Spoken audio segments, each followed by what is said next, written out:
நான் பாரம்பரிய ஜோதிடர் பா. ரவிக்குமார்.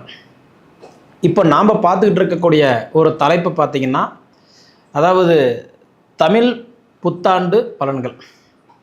இந்த பரபவா வருடம் எந்த மாதிரியான மாற்றங்களை உங்களுக்கு கொடுக்க போகிறார்?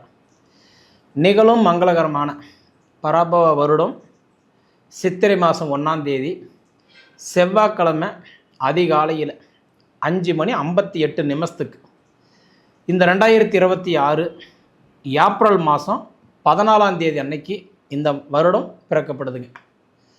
அதாவதுன்றது சதய நட்சத்திரம் 3ஆம் பாதத்தில், கும்ப ராசியில், அதுபோக மீன லக்னத்தில், ராகுவுடைய திசையில் 315 டிகிரியில் தான் இந்த வருடம் பிறக்கப்படுதுங்க. இப்படி பிறக்கக்கூடிய இந்த காலகட்டத்தில், அதாவது ரிஷப ராசியில் பிறந்த உங்களுக்கு எந்த மாதிரியான ஒரு மாற்றங்களை கொடுக்க போகிறார் அப்படின்னு பார்த்தீங்கன்னா, பொதுவாக வருட கிரகம்னு எடுத்துக்கிட்டிங்கன்னா 4 கிரகம் தான். ராகு, கேது, சனி பகவான் மற்றும் குரு பகவான். இந்த 4 கிரகம் தான் ஒரு வருடத்தினுடைய பலன்களை நிர்ணயிக்கக்கூடிய கிரகங்கள்.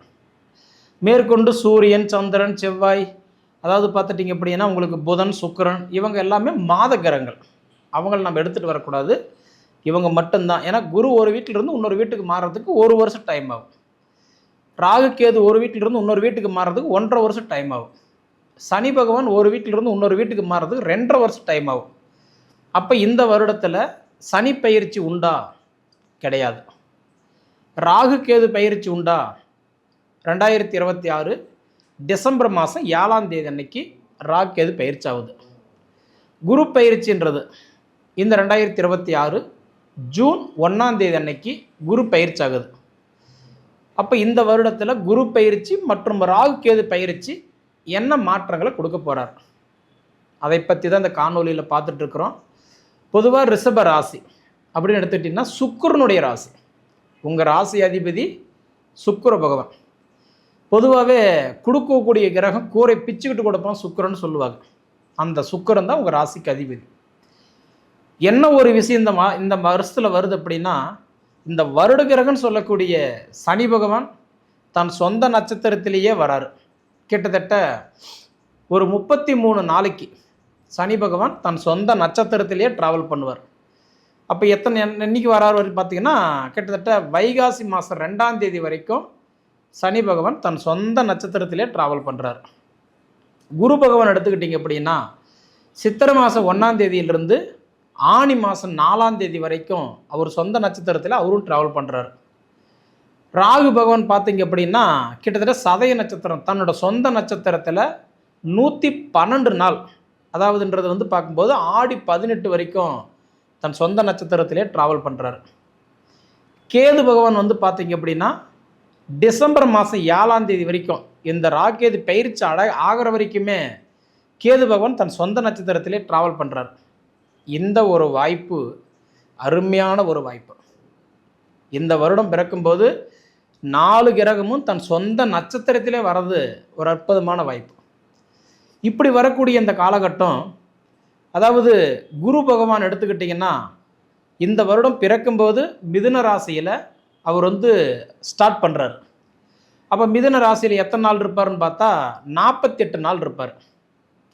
அப்போ உங்கள் ராசிக்கு 2ஆம் இடத்துல, அதாவது தனஸ்தானம், குடும்பஸ்தானம், கல்வி ஸ்தானம், வாக்குஸ்தானத்தில் அவர் 48 நாள் இருப்பார்.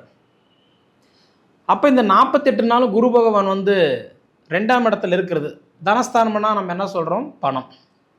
ஓரளவுக்கு உங்களுக்கு 4 காசு கண்டிப்பாக அந்த 48 நாள் ஓரளவுக்கு கையில் இருக்கும். 48 நாளுமே அவர் தனஸ்தானத்தில் தான் இருக்கிறார் குரு பகவான். அதனால் கண்டிப்பாக 4 காசு, 4 செல்வங்கள் கண்டிப்பாக உங்கள் வீட்டில் இருக்கும். அதாவது 2வது குடும்பஸ்தானத்தில் இருக்கிறதுனால குடும்பத்தில் இருக்கக்கூடிய இந்த சங்கடங்கள் இதெல்லாம் ஓரளவுக்கு சரியாகிறதுக்கு வாய்ப்பு உண்டு. கிட்டத்தட்ட நான் சொல்கிறது ஆனி மாதம் 4ஆம் தேதி வரைக்கும். அதே மாதிரி உங்களுக்கு வாக்குஸ்தானம், நிறைய பேருக்கெல்லாம் வாக்கு கொடுத்துருப்பீங்க, அது காப்பாற்ற முடியாமல் சில சூழ்நிலையில் மாற்றங்களாக சொன்ன சொல்ல காப்பாற்ற முடியாமல் போயிருக்கும். அது எல்லாமே கண்டிப்பாக உங்களுக்கு மாறும். கிட்டத்தட்ட நான் சொல்கிறது ஆனி மாதம் 4 தேதிக்குள்ளார. அதே மாதிரி கல்வி ஸ்தானம், படிப்பில் இருக்கக்கூடிய தடைகள் எல்லாம் கண்டிப்பாக விலகும். எப்படி பார்த்தாலும் படிப்பில் இருக்கக்கூடிய தடைகள் விலகும், மெமரிஸ் அதிகமாக இருக்கும், படித்த படிப்புக்கு உண்டான வேலை கிடைக்கும், வேலைக்கு உண்டான சம்பளம் கிடைக்கும், தொழில் ரீதியான இருக்கக்கூடிய கருத்து வேறுபாடுகள் சரியாகும். அதனால் முதல்ல வந்து பார்த்திங்க அப்படின்னா உங்களுக்கு 48 நாள் உங்களுக்கு குரு பகவான் அவர் வந்து உங்களுக்கு வந்து பார்க்கும்போது 2ஆம் இடத்துல இருக்கிறதுனால உங்களுக்கு சூப்பராக வேலை செய்வார். சரிங்களா? குடும்ப கஷ்டமெல்லாம் ஓரளவுக்கு சரியாகும்.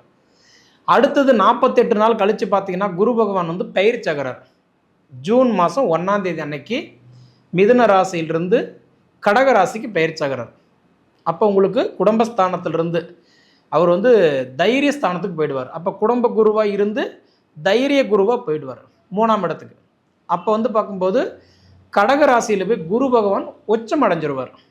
உச்சம்னா என்ன, நீச்சம்னா என்ன அப்படின்னு பார்த்தீங்கன்னா, உச்சம் அப்படின்னா அதிர்ஷ்டம். அதாவது 100 டிகிரியில் இருக்கக்கூடிய கிரகம் 200 டிகிரிக்கு போய் அவர் ரொம்ப நல்லது பண்ணுவார். நீச்சம் அடையும் போது 100 டிகிரியிலிருந்து அவர் 0க்கு வந்துடுவார். அப்போ குரு பகவான் வந்து கடகத்தில் உச்சம் அடைவார், மகரத்தில் நீச்சம் அடைவார். அப்படி பார்க்கும்போது குரு பகவான் வந்து என்ன பண்ணுறாரு அப்படின்னா, உச்சம் அடையும் போது கிட்டத்தட்ட 52 நாள் தனஸ்தானத்தில் இருந்து தைரியஸ்தானத்துக்கு போய் தைரியஸ்தானத்தில் இருந்து குரு அதிசாரம் வாங்கி சுகஸ்தானத்துக்கு போய் உட்கார்ற குரு பகவான் சூப்பராக உங்களுக்கு வேலை செய்வார்.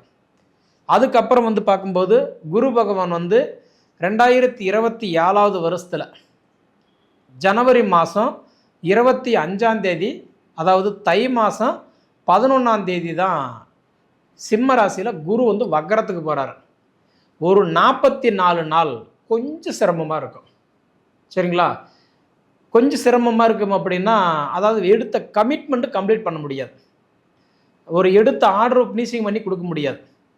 பொதுவாகவே நமக்கு கொஞ்சம் அலைச்சல் இருக்குன்னு வச்சுக்கோங்களேன். நான் சொல்கிறது அதாவது அக்டோபர் மாதம் 30ஆம் தேதியிலிருந்து ஜனவரி மாதம் 25ஆம் தேதி வரைக்கும் அந்த ஒரு 44 நாள் கொஞ்சம் மன வருத்தத்தில் இருக்கும். அதன் பிறகு பார்த்தீங்கன்னா அதே வக்கரத்தோட சிம்மத்திலிருந்து கடகராசிக்கே வர்றார், தைரியஸ்தானத்துக்கே வந்துடுறார். அப்படி வரும்போது அந்த தைரியஸ்தானத்தில் கிட்டத்தட்ட உங்களுக்கு எத்தனை நாள்னா ஒரு 79 நாள் கட்டன்றது கடகத்தில் அவர் வக்கரத்தில் இருப்பார். அந்த 79 நாள்ன்றது கிட்டத்தட்ட நம்ம என்ன சொல்கிறோம், ஒரு 2.5 மாதம் 2.25 மாதம். அந்த 2.25 மாதம் என்ன செய்யலாம் என்ன செய்யக்கூடாது அப்படின்றது நம்ம ஜாதகத்தை பார்த்து அதனோட அடிப்படையில் நம்ம கொஞ்சம் நிதானமாக கௌரவமாக, அதாவது நம்ம கொஞ்சம் யோசனை பண்ணி ட்ராவல் பண்ணணும் அப்படின்னா அந்த விஷயம் உங்களுக்கு நல்லா இருக்கும். எடுத்தமோ கமுத்தமோன்ற வேலை வேண்டான்னு சொல்கிறேன். சரிங்களா? அதனால் எப்படி பார்த்தாலும் எனக்கு தெரிஞ்சு பிற்பகுதியில் கொஞ்சம் கஷ்டத்தை கொடுப்பார தவிர முற்பகுதி உங்களுக்கு நல்லா தான் இருக்குது. முற்பகுதினா முதல்ல கிட்டத்தட்ட 10ஆவது மாதம் வரைக்கும், அக்டோபர் மாதம் வரைக்கும் உங்களுக்கு எந்த பிரச்சனையும் இல்லை. ஏன்னா குரு பகவான் 3 இடத்துல மாறுறாரு. மிதுனத்திலிருந்து கடகத்துக்கு போய் கடகத்திலிருந்து சிம்ம ராசிக்கு போய் சிம்ம ராசியில் போய் ஒரு 44 நாள் இருந்துட்டு அதுக்கப்புறம் தானே வக்கரம் போகிறாரு. அப்போ கிட்டத்தட்ட பார்த்தீங்கன்னா உங்களுக்கு முதல் ஒரு 9 மாதம் வச்சுக்கோங்களேன், ஓரளவுக்கு நல்லாவே இருக்கும். நீங்கள் பயப்பட தேவையில்லை. அதே மாதிரி பார்த்துட்டிங்கன்னா அடுத்தது உங்களுக்கு வந்து கரெக்டாக ஏப்ரல் மாதம் 13ஆம் தேதி அன்னைக்கு 2027 வருஷத்தில் மீண்டும் குரு பகவான் சிம்மத்திலிருந்து கடகத்துக்கு வந்துடுவார். அப்போ கடகராசிக்கு வந்து தைரியஸ்தானத்தில் வந்து வக்கரமாகும்போது 79 நாள் கடகராசியில் வக்கரத்தில் இருப்பார். அந்த மாதிரி நேரத்துலலாம் என்ன பண்ணணும் அப்படின்னா, நம்ம மனைவி நேரம் நமக்கு சப்போர்ட்டாக இருக்குதா, நம்ம பிள்ளைங்க நேரம் நமக்கு சப்போர்ட்டாக இருக்குதா, அது நீங்கள் கொஞ்சம் பார்த்துக்கிட்டிங்கன்னா அதுக்கு தகுந்த மாதிரி நம்ம காய் நவுத்தி போனோம் அப்படின்னா அந்த காரியம் கண்டிப்பாக சக்ஸஸ் ஆகும். ஏன்னா எப்பயுமே ஆணைக்கும் அடிசருக்குன்னு சொல்லுவாங்க. குரு பகவான் வந்து அதுக்காக நம்ம ராசிக்கு வந்துட்டாரு அப்படின்றதுக்காக வேண்டி நம்ம ஒரு வருடம் 365 நாளுமே நல்லது பண்ணுவார்னா கண்டிப்பாக இல்லை. இதில் ஏற்றம் தாழ்வு கண்டிப்பாக இருக்க தான் செய்யும், மேடு பள்ளன்றது இருக்க தான் செய்யும். சரிங்களா? அதுதான் நான் சொன்னேன்.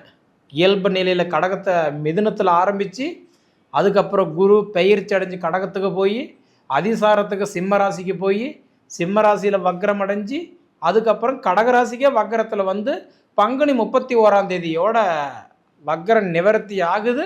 இந்த வருடமும் முடியுது. சரிங்களா? அடுத்த வருடத்தில் பார்த்தீங்கன்னா உங்களுக்கு அவர் பங்குனி மாதம் 31ஆம் தேதி வக்கர நிவர்த்தி அடைஞ்சு இயல்பு நிலைக்கு வந்துட்டாருன்னா அப்போ உங்களுக்கு அடுத்த வருஷம் உங்களுக்கு அந்த குரு மாறுற வரைக்கும் பார்த்தீங்க அப்படின்னா உங்களுக்கு ஓரளவுக்கு நல்லா இருக்குது. அப்போ எப்போ குரு பயிற்சி ஆகிறாரு? 2024 வருஷத்தில் உங்களுக்கு வந்து பார்க்கும்போது 6வது மாதம் ஜூன் மாதம் 25ஆம் தேதி வரைக்கும். அப்போ அடுத்த மாதத்தில் வந்து பார்த்தீங்கன்னா அடுத்த வருஷத்தில் ஒரு 2-2.5 மாதம் உங்களுக்கு ஓரளவுக்கு நல்லாயிருக்கும். அப்போ இந்த வருடத்தில் எடுத்துக்கிட்டிங்க அப்படின்னா முற்பகுதி நல்லா இருக்குது, பிற்பகுதி நல்லா இல்லை.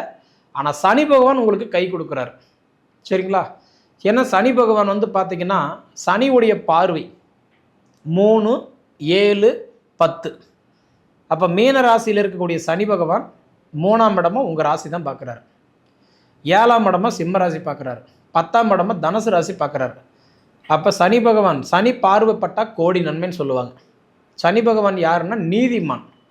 லஞ்சம் வாங்காத ஒரே ஒரு கிரகம் யாருன்னா சனி மட்டும்தான். அப்போ ஒரு வருஷம்ன்றது எத்தனை நாள்? 365 நாள். அப்போ 365 நாளில் ஒரு கிட்டத்தட்ட 138 நாள் மட்டும்தான் சனி பகவான் உங்களுக்கு நல்லது கொடுக்க மாட்டார்.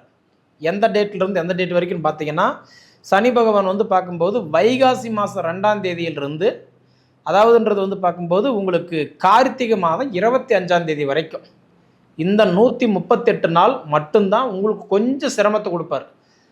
நீங்கள் கேள்விப்படுவீங்க யூடியூப்லேயோ இன்ஸ்டாகிராம்லேயோ ஃபேஸ்புக்லேயோ பார்த்தீங்கன்னா சனி வக்கரம் ஆகிறாரு அப்படின்றத ஒரு கண்டிப்பாக நீங்கள் ஒரு வீடியோ பார்ப்பீங்க. அந்த டைம் மட்டும்தான் சனி பகவான் உங்களுக்கு சப்போர்ட் பண்ண மாட்டார். சரிங்களா? மேற்கொண்டு முற்பகுதியும் கடைசி இந்த 2 டைமும் உங்களுக்கு ஓரளவுக்கு நல்லாவே இருக்கும். அதனால் சனி பகவான் உங்களுக்கு கண்டிப்பாக ஓரளவுக்கு ஃபேவராக இருக்கிறாரு. சனி பகவான் ஃபேவராக இருந்துட்டாவே தொழில் மாற்றங்கள் எல்லாம் ஏற்படும். இந்த வருடத்தில் நிச்சயமாக உங்களுக்கு தொழில் மாற்றம் ஏற்படும். புதுசாக தொழில் ஆரம்பிக்கலாம்னு நினச்சாலும் சரி, இல்லை அதே தொழில் புதுப்பித்தாலும் சரி, இல்லை ஆல்ட்ரேஷன் பண்ணி ஒரு விஷயத்த செஞ்சாலும் சரி, இல்லை நம்ம ஆரம்பத்தில் செஞ்சோம் நஷ்டமாயிடுச்சு இந்த வருஷத்தில் செஞ்சால் நல்லா இருக்குமா? எனக்கு தெரிஞ்சு ரிஷபராசிக்கு இந்த வருடம் உங்களுக்கு 4 வேலை உங்கள் வீட்டில் நடக்கும். 1, உங்கள் வீட்டில் சுபகாரியம் முதல் நடக்கும். அது திருமணமாக இருக்கலாம், வளகாப்பாக இருக்கலாம், பிள்ளைக்கு பெரிய மனுஷன் ஆகிறதா இருக்கலாம், மொத்தத்தில் சுபகாரியம் நடக்கும். 2வது மண்மனை வாங்குகிற யோகம், வீடு கட்டுற யோகம், சொந்த வீட்டில் உட்கார்ற யோகம், பிராத்தம் கண்டிப்பாக உங்களுக்கு கிடைக்கும். 3வது தொழில் மாற்றங்கள் ஏற்படும். மற்றும் 4வது பார்த்திங்கன்னா கஷ்டங்கள் போய் சந்தோஷங்கள் கிடைக்கும். ஒவ்வொரு வருஷமும் இதே தான் சொல்கிறாங்களே தவிர எனக்கு நல்லது நடக்கலைங்களே அப்படின்னு சொல்கிறவங்களுக்கு நான் ஒரு பதிவு சொல்கிறேன். இது பொது பலனை தான். அப்படி எல்லாம் சொல்கிறாங்க, உங்களுக்கு மட்டும் நடக்கலை அப்படின்னா நீங்கள் என்ன பண்ணணும்? உங்கள் ஜாதகத்தை நீங்கள் பார்த்துக்கணும். சரிங்களா? அதனால் எனக்கு தெரிஞ்சு ரிஷப ராசிக்கு இந்த வருடம் ஒரு பொற்காலமாகவே இருக்குன்றதில் மாற்றமே இல்லை. ஏன்னா குடும்ப குருவாக இருந்து தைரிய குருவாக போகிறதுனால உங்களுக்கு நிச்சயமாக உங்களுக்கு ஒரு ராஜ வாழ்க்கை காத்துக்கிட்டு இருக்குன்னு தான் நான் சொல்லுவேன். சரிங்களா? அடுத்தது உங்களுக்கு ராகு பகவான் கிட்டத்தட்ட 112 நாள் அவர் சுய நட்சத்திரத்திலேயே வரக்கூடிய தருணத்தில் உங்களுக்கு ராகு பகவான் எங்கே இருக்கிறாரு? 10ல் தொழில் ராகுவாக இருக்கிறார். எப்பயுமே பாருங்கள், 10ல் குரு இருந்தால் பதவி கூட பறிபோகமாட்டான். குரு கூட 10ல் உட்காரக்கூடாது. ஆனால் ராகுன்றவர் உட்காந்தா நல்லதான் பண்ணுவார். ஏன்னா ராகு பகவான் யாருன்னா நிழல் கிரகம், ஷாயா கிரகம், வக்கர கிரகம். அதனால் ராகு பகவான் பொறுத்த வரைக்கும் பார்த்தீங்கன்னா உங்களுக்கு 3ஆம் தேதி 8வது மாதம், அதாவது 2026 ஆடி 18 வரைக்கும் அவர் தன் சொந்த நட்சத்திரத்தில் வர்றதுனால உங்களுக்கு டபுள் மடங்கு ஓரளவுக்கு சப்போர்ட் பண்ணுவார். சரிங்களா? ஆனால் அடுத்தது பார்க்கும்போது அவர் 7ஆம் தேதி 12வது மாதம் 2026 ராக்கேது பயிற்சியாகிறார் இல்லையா? அதனால் அந்த பயிற்சியாகக்கூடிய காலம் வரைக்கும் பார்த்தீங்கன்னா கார்த்திகை 21 வரைக்குமே பார்த்தீங்கன்னா நிச்சயமாக உங்களுக்கு ஓரளவுக்கு ராகு கேது ஓரளவுக்கு நல்லா சப்போர்ட் பண்ணுவார். அப்போ உங்களுக்கு தொழில் ராகு சுகஸ்தான கேதுவாக இருக்கிறதுனால ஒன்றும் வேண்டாம், முயற்சி மட்டும் எடுக்க போதுன்றேன். ஏன்னா ஆல்ரெடி குரு பகவான் உங்களுக்கு ஸ்டார்டிங்கில் நல்ல ஒரு தனித்துவம் கொடுக்க போகிறார். அதுபோக சனி பகவான் இடையில தான் உங்களுக்கு அந்த வக்கரம் அடைஞ்சி கொஞ்சம் கஷ்டத்தை கொடுப்பார தவிர மற்றபடி இருக்கக்கூடிய காலகட்டங்களில் நல்லாவே இருக்கும். அதனால் எப்படி பார்த்தாலும் உங்களுக்கு அந்த கருத்து வேறுபாடுகள் சரியாகும், உடல் உபாதிகள் கண்டிப்பாக சீராக வச்சுக்குவார். பொதுவாகவே நம்ம மனசளவில் நமக்கு ஒரு தன்னம்பிக்கை கொடுத்துருவார், நல்ல மாற்றங்கள் கொடுப்பார். நீங்கள் அனுபவித்து பார்த்து சொல்லுங்கள். சரி நேயர்களே, உங்கள் பொன்னான நேரத்தை ஒதுக்கி இவ்வளவு நேரம் என்னோட காணொலியை நீங்கள் முழுமையாக பார்த்ததுக்கு மனசிலிருந்து கேட்டுக்கிறேனுங்க. நன்றி.